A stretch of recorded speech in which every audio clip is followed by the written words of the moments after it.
Uma distância de 1.500 quilômetros separa Londres de Varsóvia, ou Nova York de Miami.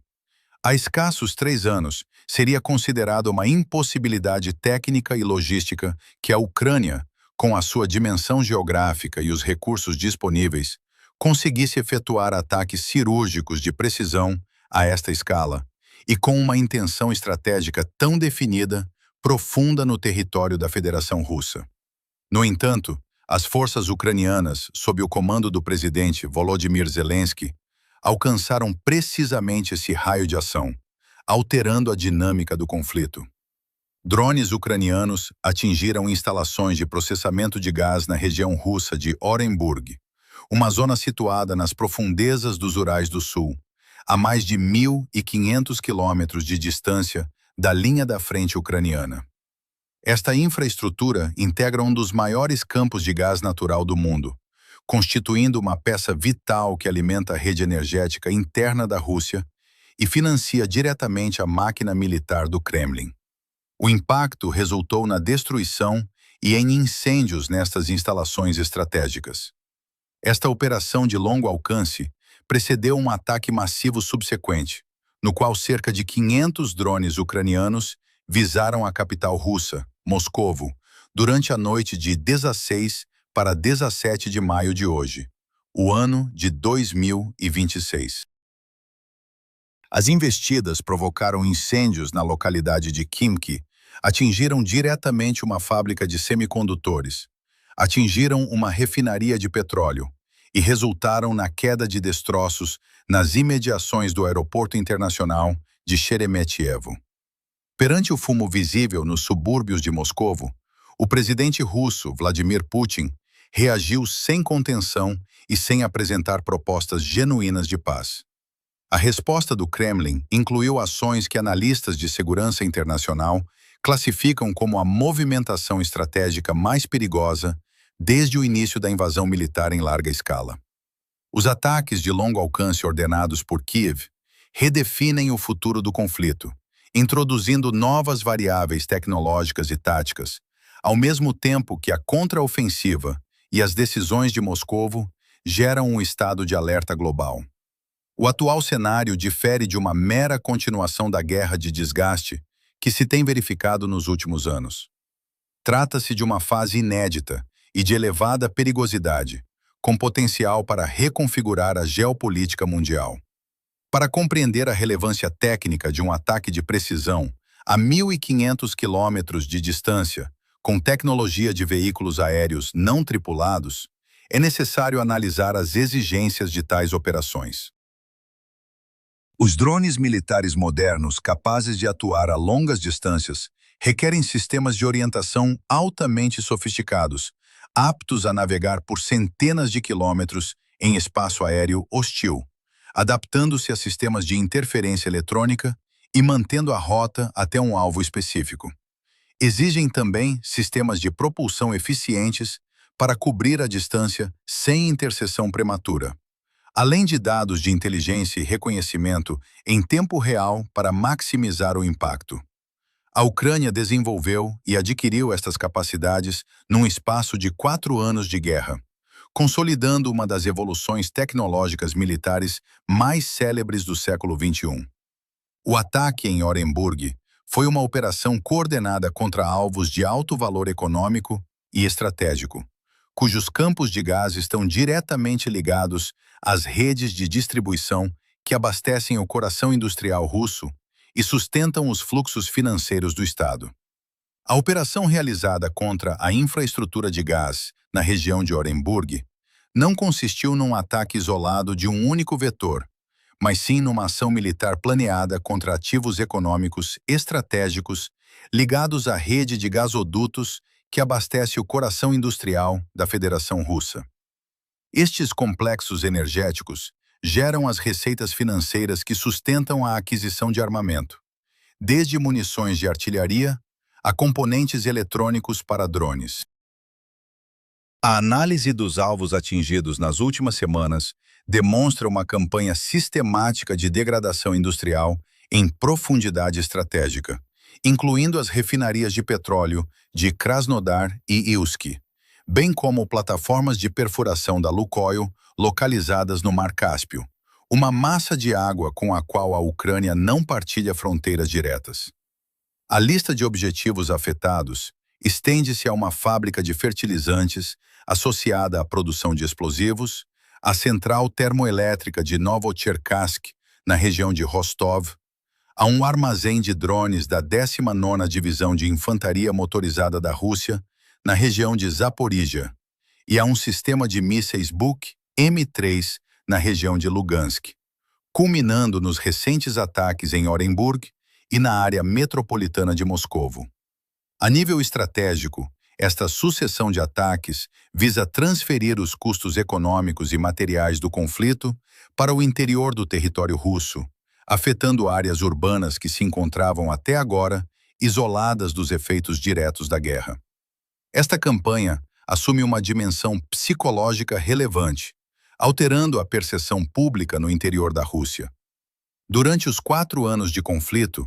os canais oficiais de comunicação do Kremlin apresentaram as operações militares como ações distantes e controladas, minimizando as baixas e contendo a divulgação de perdas materiais.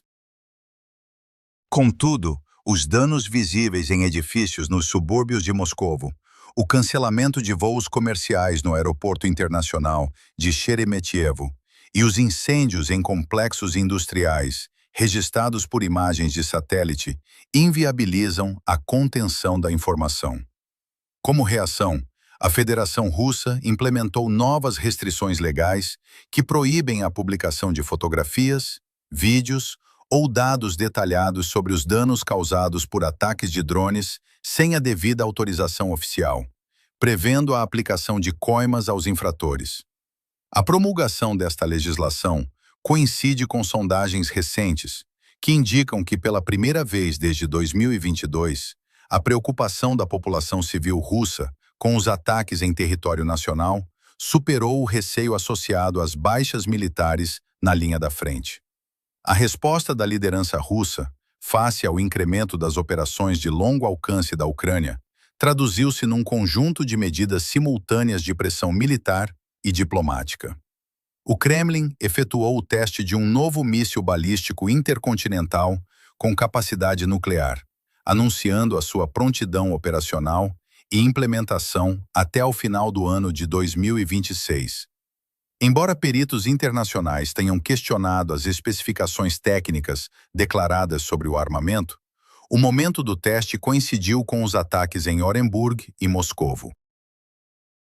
Paralelamente, durante o discurso do Dia da Vitória, o presidente Vladimir Putin manteve a retórica de inevitabilidade da vitória russa, presidindo, contudo, a um desfile militar reduzido, caracterizado pela ausência das habituais colunas de blindados e sistemas avançados de mísseis, mobilizados para a linha da frente.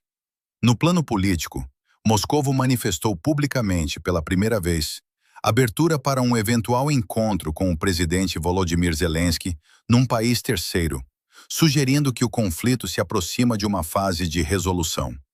Esta posição foi reiterada pelo porta-voz do Kremlin, Dmitry Peskov, que mencionou a existência de progressos nos canais de negociação.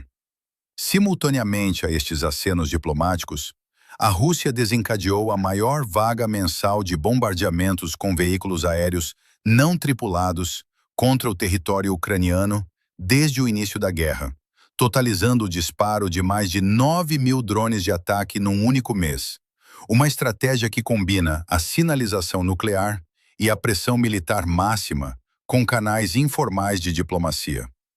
A convergência de pressões exercidas por Moscovo, que combina a sinalização de prontidão nuclear, iniciativas diplomáticas públicas e o emprego massivo de meios aéreos, constitui uma estratégia concertada para fixar um teto ao apoio militar ocidental prestado a Kiev.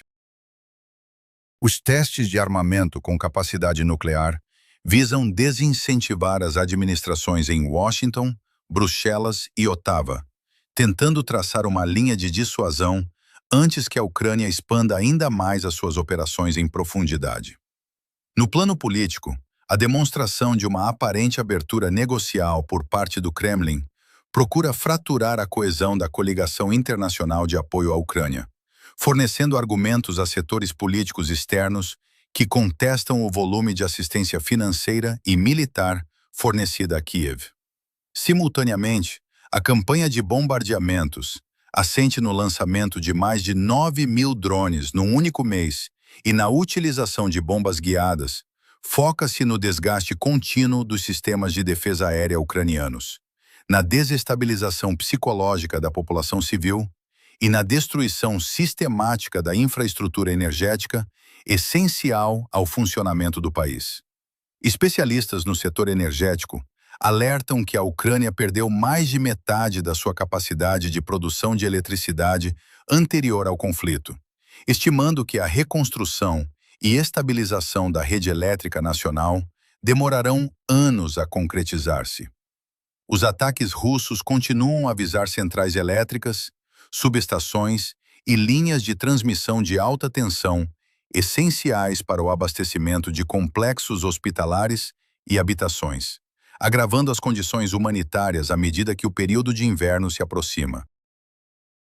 Relatórios de inteligência partilhados no seio dos aliados da NATO indicam um estado de ansiedade interna nas estruturas decisórias do Kremlin,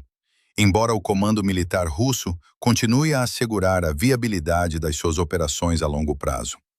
Os dados econômicos e as taxas de baixas materiais e humanas não confirmam o otimismo projetado publicamente por Moscovo, cuja narrativa oficial visa evitar o reconhecimento perante a opinião pública de que o plano estratégico inicial traçado a 24 de fevereiro de 2022 resultou num severo isolamento internacional e no desgaste severo do orçamento de defesa. A capacidade da Ucrânia de projetar força a mais de 1.500 quilômetros altera o modelo tradicional de uma guerra de atrito estritamente posicional na linha da frente.